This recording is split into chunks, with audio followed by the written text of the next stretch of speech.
que tu es que makambo eko changer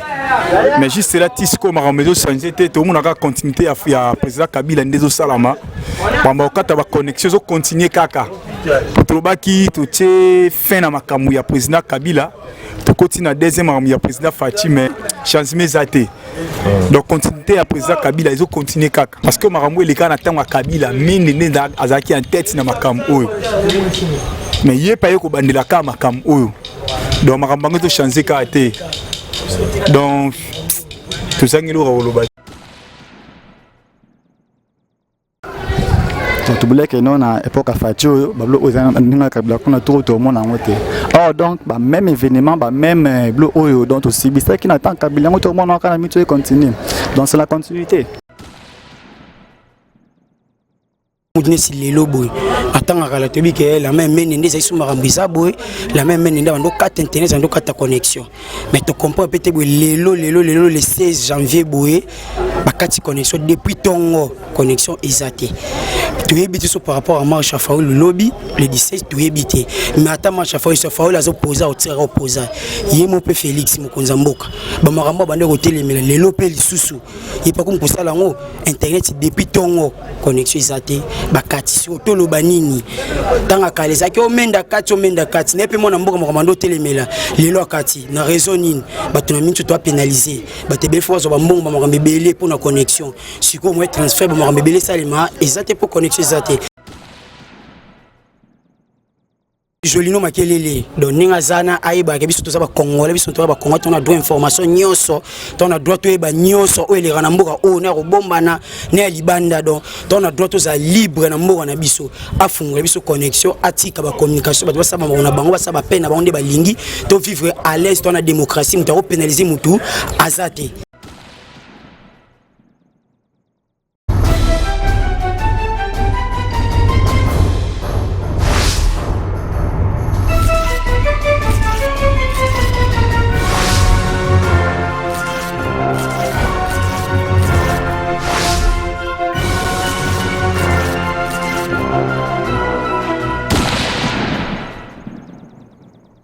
Nous avons un cleboa.com, la chaîne d'actualité avec Pichou Mangaya, Boss Lady, avec De La Nation, Tonton Banda. Kin lelo to la muki na tongo to moni ba réseau internet perturbé ba kinoa ba lobby ba kinoa ba déclarer mais comment na série il y a président Kabila to bande ko mona mamba boye donc lelo pe na tongo Fachi to mona sous les mêmes problèmes yango lelo to tikala ki kimate to ko lobisa ba kinoa ba pesa ba vie na bango par rapport ya coupure internet na pesi bongo mbote na patience bembo pachanga la star na États-Unis audio mampu ya boutique exemple à suivre sur Gambia na Kasavubu boutique ezase moko na Kasavubu boutique exemple à suivre ya audio mampuya Yves d'or beauté d'argent papa bio faut mon Yves d'or beauté d'argent pour nous comprendre maintenant loba Paola Schengen est superstar kilo ya bashiri tu ya Londres Dodo Vicente Madin London kwenda vutuka Eddie Akimbe ba coaching pona ba paix parce que maintenant lelo la captation internet connexion zate donc tu veux te dire à quoi bah mais ça va te l'autre par rapport à les maman en internet connexion exacte Bablo membre donc il a condamné donc sans raison tel autre moment connexion en temps exacte Bablo autre bango pe na série la régime on a autour le canal régime ya Kabila le tout là Bablo au moins que non mine de mort bah y voilà donc akata biso connexion c'est que tout aussi qu'on a quatre connexion peuple a munda nani tu vois que Bablo au que non to munda na régime wa Kabila ya on ça la que non connexion et kata c'est qu'on a régime au peuple tout ko munda nani oui c'est que non connexion lilo na tongo kabwe bokata to connexion na sens te mote ka bloa beblement oui a condamné bloa bo depuis classe que non mamba on peut régime on peut donc mort donc et qui était mort tous en bon kaka bablo tu voulais que non à époque à Fatio bablo ozana ninga Kabila kuna tout au monde en côté or donc bah même événement bah même blo oyo donc aussi bisa qui n'attend Kabila tout le monde en kana mitu continue donc c'est la continuité sur pourquoi tu peux donc connexion à ton l'audio à quoi donc peut perdre dans un donc connexion et le membre donc toi la 21e siècle donc toi pas kala kala que non pas marabout donc connexion donc tout et comme sur notre donc à vivre la connexion c'est like un mode donc ça va 100 fois 10 francs partir la connexion parce que le pas marabout le moment donc ça toute connexion et like au men des school le na kati sur connexion ça nani to moni ba message ba tindi na ba réseau ba biké c'est dit à perturbation il y a ba appel international pour tu es bien que lobby marche ça tu es bien que marche ça tant que ba kati par rapport ya ba appel oyo ba tu ba koki ko benga na po ba ta pression donc ba pe ça ba compte rendu ya mambo ça ma lobby ngo ba kati c'est ça de quoi pour yo donc la bloa ba blo membre oyo donc et moi peut tout condamner à bajouter soit bloa bo est à kabila ka bloa bo marche ça là ba kati so connaît so là il fâché donc bloa est n'est pas fâché ça m'a pas na pour bloa n'est pas kabila toi là ko condamner ceux qui marchent l'islam oui toi démocratie donc botika faulu ça marche donc ceux qui donc beaucoup attaquer ba marche que dans la démocratie ceux qui donc pour faulu ça marche aussi donc bokati biso connexion on a ni donc pour que faulu ça marche donc là pour ton télé à kabila de ton bloc que non site au marché connexion au katana même si bokati na connexion au kati connexion tout ça ba match ils vendent ba téléphone lobby semaine bo fumula to boa quand weteke bo c'est l'hôtel moi tu es dans l'hôtel botika mutu ça marche na ndenge na ye ba bloc auto bloc dans attaque blindé yango yo kata donc bloc abonné to boya ki yango donc bloc to boya ki ndé yango ba bloc aboyo kata donc bloc mika aboyo donc connexion bokati ba to mais na temps ya Fachi mutu oyo a remplacé Mende ezali Jolino Makelele je crois. Un message et pas ya ministre ya communication au ezali monsieur Jolino Makelele. Le ministre de la communication et donc oui bah que non connexion les lois utiles pour la population et pour la mboka connexion. Donc et ça rappelle la raison valable où c'est que non bokati biso connexion que non bon annoncer ba toi bien non to kata connexion pour les loko boye donc tu es baraté na mboka où ça rambo na tonga boye pas bakati bino connexion donc sans cause donc tu vas cause bakati connexion par rapport à quoi donc tiers donc tu vas cause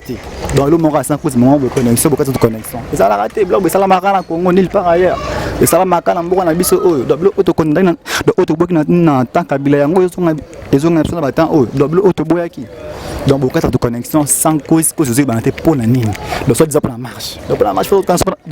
dans ceux qui donc marche ça la mis donc c'est que bino donc bato wana régime en tout le débat l'intention bien au sein des autres namboka donc comment partout pouvoir donc groupe ça da intention ma b indice ma b que non seulement ça la mis pour donc c'est que bino donc ça fait ça marche bien pour créer des autres moi que ça en sens par rapport pour la connexion internet ya on ina loba parce que na tango ya kabila leba wane ko kata biso ba connexion internet wana tubandolo bara sur kabila o mende boina boy ko to komi na tango ya Fachi ya président Fachi président ba chaîne sko même marambeleka na tango kabila yango peut répéter na tango ya président Fachi parce que le roi d'après binoto lo bandeti nini vraiment ata bino moko vraiment na tango ya président kabila pe le kaka mais bah yo continuer le reçu na tango ya Fachi donc tu bi auto lo baté connexion til le connexion ko mobulu donc toujours baté auto sala ko ba ke continuité ya Kabila ezakaka donc pour ngai na moneza na continuité ya Kabila pour na président Fachi to votaki parce que to ba ka makambo ko changer mais juste là tisco makambo changer te to mona ka continuité ya président Kabila ndezo salama bamba okata ba connexion zo continuer kaka Trobaki to che fin na makambo ya président Kabila to continue deuxième makambo ya président Fachi mais to mona ka changement zate donc continuité ya président Kabila ils ont continué kaka oui baro quand on peut par rapport ya marche ça l'obiton so bakation par rapport à éviter ba tension et ça na mboka par rapport à ba appel ko benga na ba banda mboka ouais pour na ko éviter ba marche wana ngelo baté ko kata ba connexion ils ont kata ba connexion te marche ba marcher parce que pour na désordre te ba marcher pour na mboka ba ba yebi biteli kamo bazo marcher les bazo marcher te pour na ba créer trouble si c'est là non ba marcher pour na mboka tout ça ba na mboka donc bazo sali kamo pour na mboka ça non pour na ba kufa ba bazoka masasi beta non et ça pour na kimé ya mboka le président Fachi Lobaki kimé za na mboka kimé za ekozala pe kaka par rapport à série ya Kabila tozaki bongo na Mende na côté ya ministre ya communication mais lelo roma bongo na Jolino Makelele orolo bané nini par rapport ya connexion nandiko motaba bambuyema pona ya Jolino Makelele tozo comprendre te makambo elekaki pa mende ekomi pa na ye donc mende mutazo coacher tonini donc tozo yebate c'est que na mende baza mutu moko parce que makambo eleka na tango Kabila mende nda azaki en tête na makambo oyo mais ye pa yeko bandela ka makambo oyo donc makambo ngo to changer ka te donc tout ça ngelo oloba donc elo oloba mingi ezate mais bango ba yebi kama bazo sala ba yebi so zaka peuple mo kasi na président na biso Fachi Beton na ndenge bato bakomi kolela na mboka ke no Kabila zo continuer un mot et pas ya président na biso mo ya mboka président Fachi liloba langeza kaka ye moko yebi makama ndenge zoleka bato bazoloba ke yo za na sima ya Kabila mais yo prouver bato ke uza na sima na été yo sala makambo ya yo moko en tant que président yo moko makambo zo sala yo na Kabila donc to éviter donc to makambo yo na Kabila to éviter mais yo sala ka ke pour la population zo mona ke yo déjà président vous êtes deuxième président et moi premier président RDC donc il aura makasi ezaki on tout le bas pesi au karabambo te président Fachi avancer kende liboso etona maramuto mona mikolo ne sitoko mudine silelo boy atanga kala tebi ke la même mene ndeza isu marambisa boy la même mene nda ndo kata internet ndo kata connexion mais tu comprends peut-être lelo le 16 janvier boy bakati connexion depuis tongo connexion ezate tu ebité so par rapport à marche Faoul le lobby le 17 tu ebité mais ata marche Faoul azo poser au tira opposa yemo pe Félix Mokonza Mboka ba makambo bande ko telemela lelo pe lisusu yepa ko mpusala ngo internet depuis tongo connexion ezate bakati so tolo banini tanga kaleza ki omenda kati nepe mona mboka makambo telemela lelo akati na raison nini bato na mintu to pénaliser bato befo zo ba mbongo ba makambo belé pour na connexion siko mo transfert ba makambo belé salima ezate pour connexion ezate so tolo banini obiso to za ba congolais tolo ba ni na mintu yope okoki ko appuyer mambo ndenge zo loba mana balabala que non Kabila zo continuer mais tout le monde en haut c'est le bon baba pour nous so mon makambo changer te rien ne change donc makambo tondo mon na époque Kabila ngo to mon époque Félix l'époque Félix tu en une année déjà demi maman Kabila bando sala ngo to mon na peka na époque ni changer te oh li comme ceux qui bakati connexion yango pe to mon na lelo moi événement moi ni nga bu bakati connexion donc rien ne change tout temps bon évolution na changer na ngo eloko moko te donc toi na Congo makambo ni zo changer te mais kasi na ba raison pe batindeli bato ba message que non ba problème est par rapport il y a ba appel international ba appel international comment ekoki ko kangisa internet c'est que bazo banga ke ba appel ndenge ba robenga na par rapport ba pesa na ba compte rendu par rapport à marche à lobby peut-être ba robanga lobby bongo peut-être ba robanga ba kati connexion pour appel international ko traité ba appel les arrêté ba banga par rapport à marche à lobby le 17 rose ne moro boy yango lelo ba kati da connexion ben avant pour makambo le raté bon to éviter ndenge to zali la mer to singa to lingi ba makambo wana te ba funga biso connexion ba bana doit vivre connexion les permettre ba vivre lelo ba miso ba transfert makambo c'est belé pour na connexion so connexion zate mobulu do ba funga biso connexion pour tout ma peso changer te balobaki bo mais rien ne change donc pour tout singa ba funga biso connexion Kabila ezaki mende mais na temps ya Fachi eza Jolino Makelele mais yo okoki koloba na nini ministre na biso ya communication bon no loba na yeninga